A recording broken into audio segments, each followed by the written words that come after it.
When she was diagnosed, doctor comes in and he tells me some preliminary things, some things I need to know, but then says the thing that you don't want to hear. It says she has leukemia.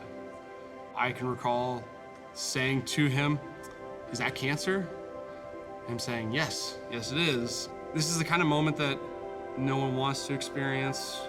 Honestly, is one that produces a lot of fear and anxiety in people. And it was one that I had worried my whole life about, is experiencing something like this, some kind of life and death scenario. But I can remember just feeling calm. So I got a call while I was at work about Aubree's labs, and the doctor basically told me they were not good. Her blood counts were very low and it was dangerous. So we had to get her to the hospital as soon as we could. One of the unique challenges of Aubree getting this diagnosis in April 2020 was all of the COVID restrictions.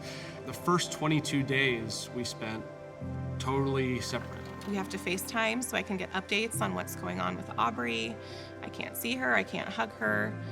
And then I also have to just make sure that Landon's also having a good time experiencing being a 2-year-old. So it was just definitely very difficult.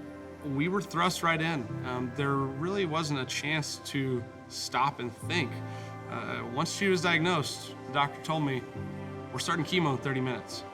I knew that, hey, if I truly believe what I say I believe about God, and I've seen it in my life, then I need more than ever now to show that to Aubree. The phrase that came to mind right away was, God's got this. And that's what I told Aubree. And we prayed that. That became a mantra for our family, is that God's got this, no matter the outcome, no matter what happens. And I feel like that kind of rubbed off on me too. I remember after just hearing initially the diagnosis, there was a calmness. I just felt overwhelmed with peace, and I knew that that could only come from one place. And so it was just very evident that God was right beside us. Cancer is nothing that you want. It's nothing that you want to invite within your family. But cancer has led to our family being as intentional as ever. And cancer has actually had a way of helping us to have meaningful conversations with our kids and to have a perspective that we wouldn't have had before. I knew me having a daughter with cancer was never something that I wanted. You know, I'm such a worrier normally. I always think about the what ifs. And so I thought, you know, if I ever had that diagnosis for my child, that I would not be able to handle it and I would be a mess. And it's kind of the opposite of what happened. I think we both relate to being worriers. And I always would have thought my biggest concern would be, what if she doesn't make it through this? But I think the bigger what if, honestly, to us was, what if we don't maximize the time that we have with her? And what if we don't show her what it means to live faithfully and trust in God through this?